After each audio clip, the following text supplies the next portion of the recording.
ภิกษุเธอทั้งหลายจงได้จักเริญสมาธิเถิดผู้พยายามตั้งจิตอย่างมั่นคงสิ่งทั้งปวงย่อมปรากฏตามความเป็นจริงตรงคือจักสุขย่อมบ่งชัดตามความเป็นจริงจังว่าไม่เที่ยงรูปย่อมพร้อมว่าไม่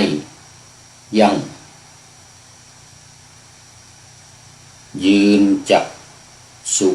วิญญาณังย่อมปรากฏตามความเป็นจริงว่าไม่เที่ยงธรรมจักขุสัมผัสย่อมเห็นตามความเป็นจริงเด่นว่าไม่เที่ยงแท้สักคราแม้สุขเวทนาทุกขเวทนาหรืออทุกขมะสุข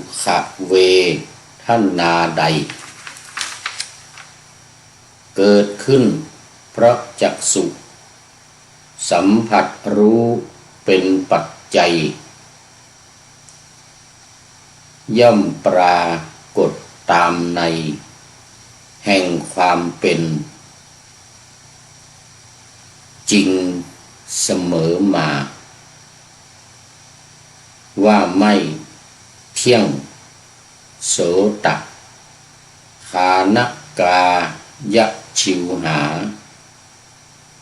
และมนศาสดาตรัสข้อความอย่างเดียวกันขอถวายความนอบน้อมแด่พระรัตนตรัยอันมีพระพุทธเจ้าเป็นต้นขอถวายความเคารพพระมหาเถระพระเถรานุเถระเจ้าคณะพระสังฆาธิการทั่วโลก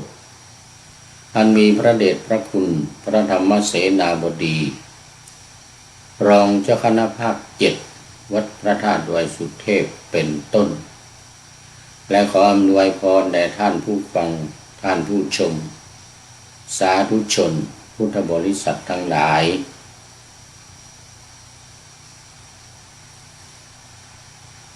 วันนี้รายการธรรมะหลังธรรมวัดเย็นของวัดพระธาตุดอยสุเทพออกอากาศทางสถานีวิทยุพระพุทธศาสนาแห่งชาติและจริยธรรมวัดพระธาตุดอยสุเทพอันมีพ่อครูวันลบนามวงพรหมเป็นผู้อำนวยการอาจารย์พระมหาประสิทธิ์ประสาธิโกเป็นหัวหน้าสถานีและอาตมาภาพพระครูปริยัติยานุศาสตร์เป็นผู้บรรยายเป็นประจำทุกวันเว้นวันพระเวลา 18:40 นาทีถึง 19:10 นาทีวันนี้ก็ถ่ายทอดเสียงล่วงหน้าไร้สด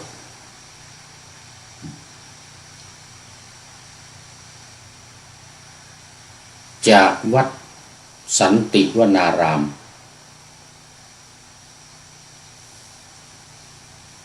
ตำบล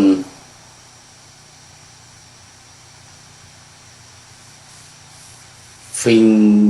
เงิน ว่ายากหน่อย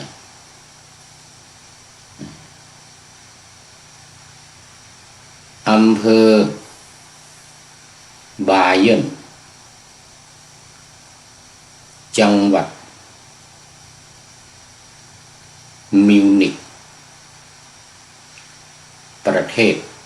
เยอรมนีหรือที่เราว่ากันว่าเยอรมัน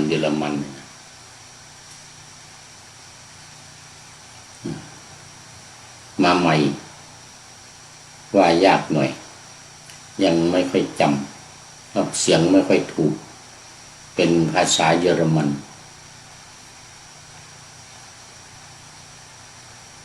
ก็ได้มาถึงวัดสันติวนารามซึ่งมีท่านอาจารย์พระครูเอ็มหรือท่านอาจารย์กิตติพรเป็นเจ้าอาวาสก็มาจากวัดพระธาตุดอยสุเทพมาอยู่ที่เยอรมันนี้ก็หลาย10 ปีมาแล้ว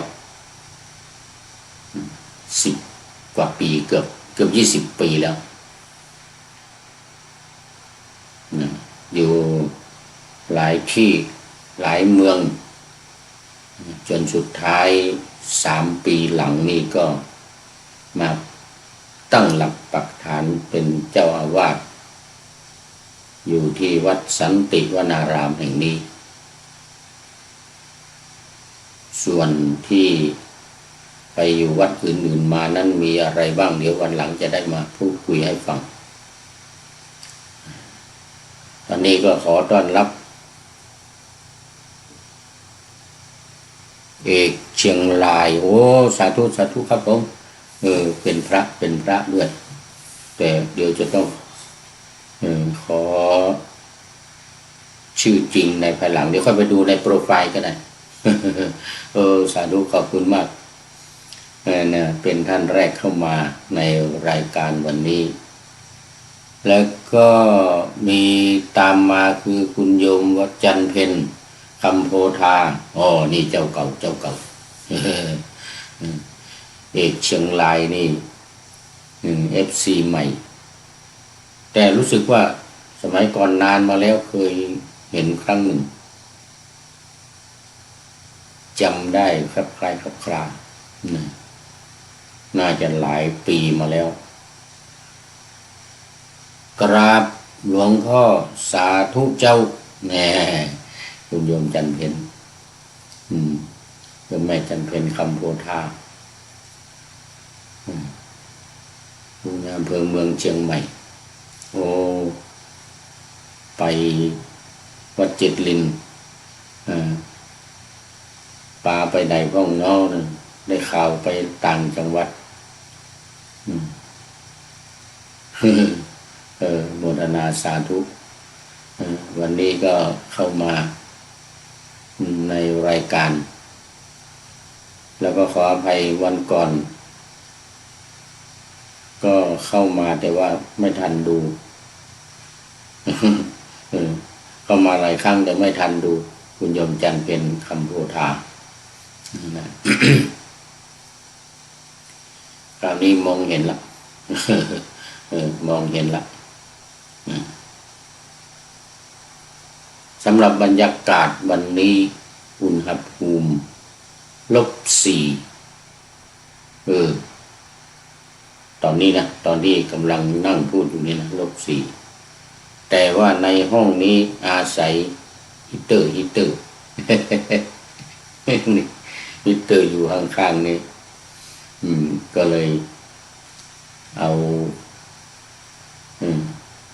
เสื้อเอาหมวกอุ่นออกได้แต่อย่าเที่ยวไปข้างนอกนะข้างนอกไปอย่างนี้ไม่ได้นะ-4นี่นะ-4ตอนเย็นตอนมาถึง-2แต่ตอนนี้ดึกแล้ว-4เผลอๆก็-5 -6ขึ้นไปก็ยังไม่แน่ตอนนี้เพิ่งที่นี่ก็เพิ่ง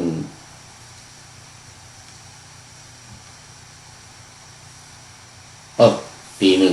1เกือบตี 2นะตี 1:58เวลาต่างกัน6 ชั่วโมง ที่เยอรมันนี่ตอนนี้1:58ที่เมืองไทยก็7:58ตื่นเช้าแล้วยมจันเพ็ญตื่นก่อนเพื่อนท่านอาจารย์เอกเชียงรายอีกสาธุ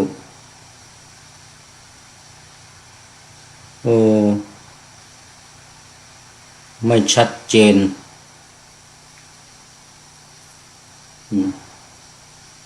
เป็นมีเหลืองอยู่ด้วยนะน่าจะใช่ละน่าจะเป็นพระ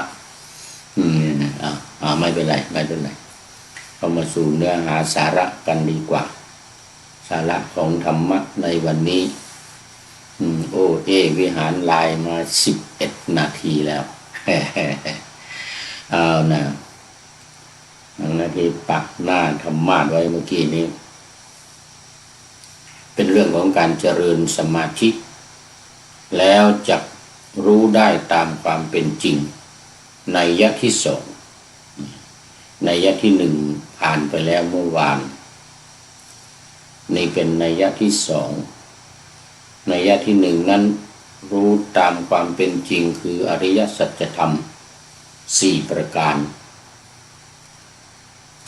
ทุกข์สมุทัยนิโรธมรรคแต่วันนี้เปลี่ยนไปเป็นอย่างอื่น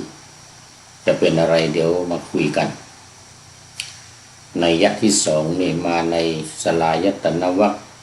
สังยุตตนิกายพระสุตตันตปิฎกเล่มที่18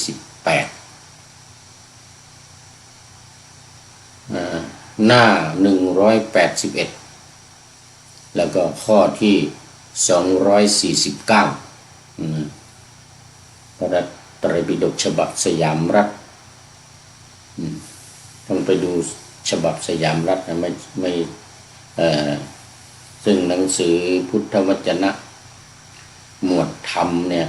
ได้นำมาลงไว้ก็ได้โมทนาขอบคุณทีมงานพุทธวจนะของท่านอาจารย์คึกฤทธิ์ไว้หน้าที่นี้ด้วยที่รวบรวมเอาพุทธพจน์เรื่องของการปฏิบัติสมถกรรมฐานวิปัสสนากรรมฐานโดยเฉพาะเลย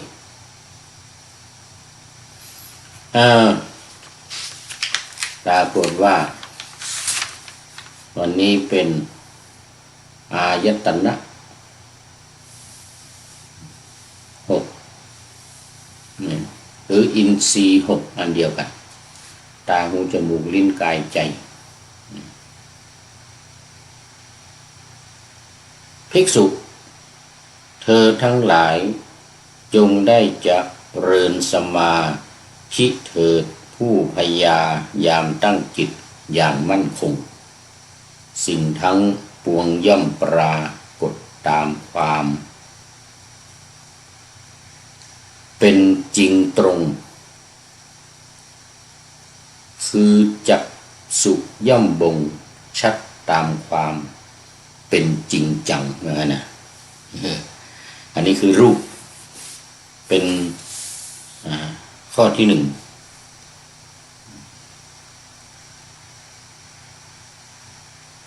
เป็นภายนอกรูปเป็นภายนอกเสียงกลิ่นรส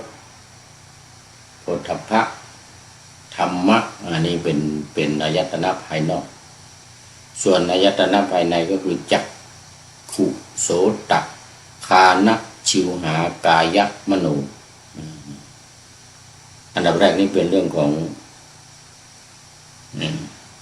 จักขุก่อน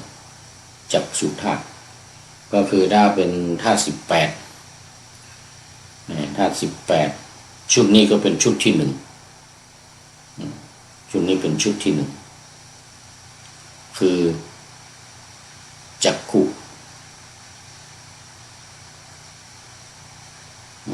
จักขุคู่กับรูปะ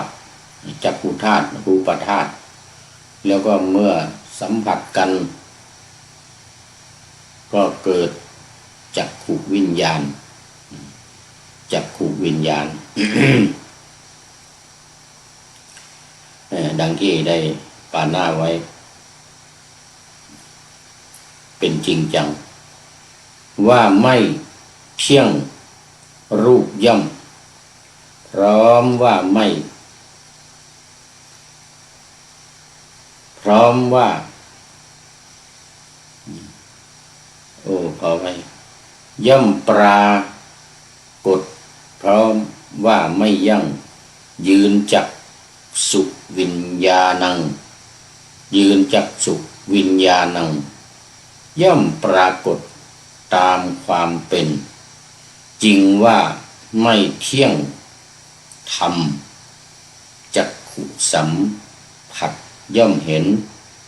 ตามความเป็นจริงเด่นว่าไม่เที่ยงแท้สักคราแม้สุขเวทนาทุกขเวทนาหรืออทุกขมะสุขเวทนาใดเกิดขึ้นเพราะจักษุสัมผัสรู้เป็นปัจจัยย่อมปรากฏตามในยะแห่งความเป็นจริงมาว่าไม่เที่ยงโสตัคานกายะชิวหา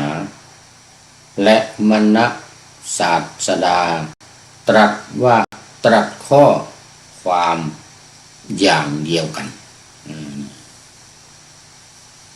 ตรงที่3นี้ก็จะว่าไปถึงชุดที่2 3 4 5 6จักขุธาตุรูปธาตุจักขุวิญญาณธาตุจักขุวิญญาณังเนี่ยนะก็คือจักขุวิญญาณธาตุชุดที่1แล้วชุดที่2ก็คือโสตธาตุ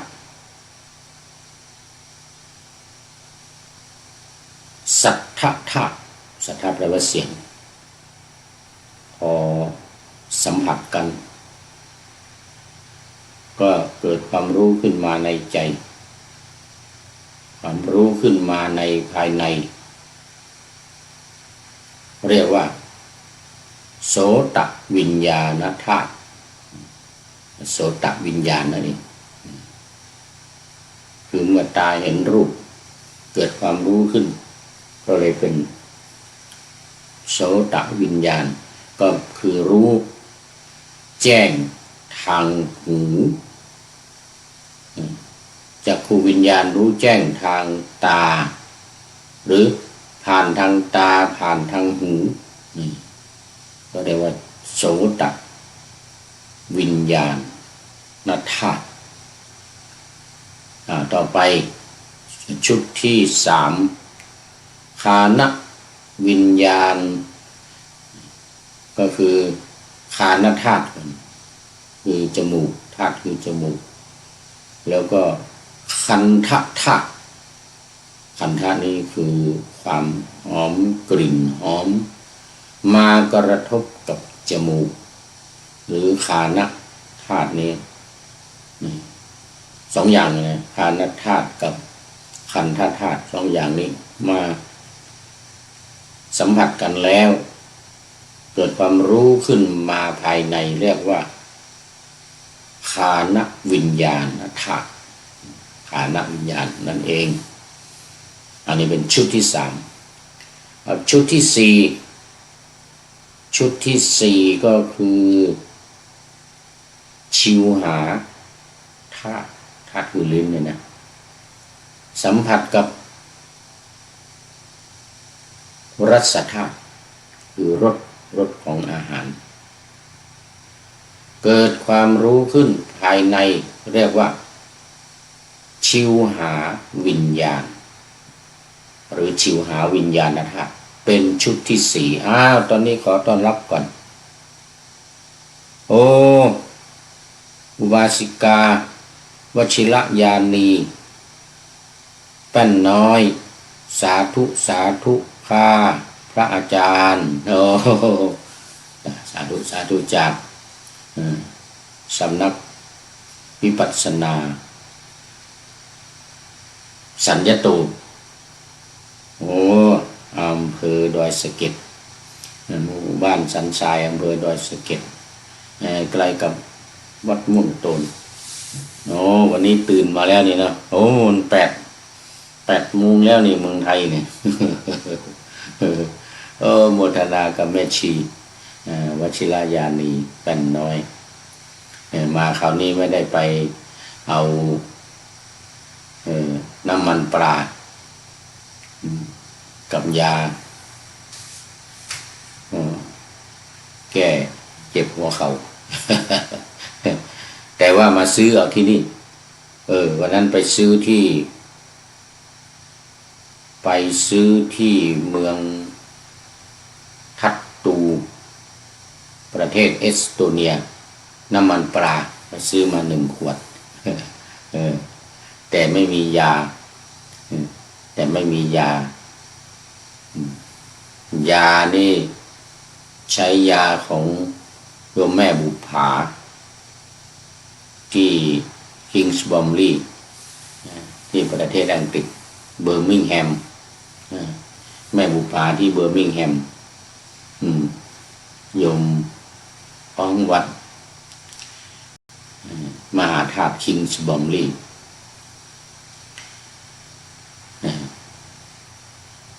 เป็นยาเพิ่มน้ำมันเพิ่มไขข้อไขข้อที่มันแห้งนะเวลาเราเดินเนี่ยดังเสียงดังก๊อดแก๊ดนี่นะเดี๋ยวนี้ไม่มีแล้วก็ได้ยาของโยมแม่บุภาที่ประเทศอังกฤษส่งมาให้จำนวนมากตอนนี้เหลืออยู่นิดหน่อยเพราะว่าเมื่อกลับไปเมื่อครั้งที่แล้วมัวฉุกลงเรื่องงานอะไรต่างๆ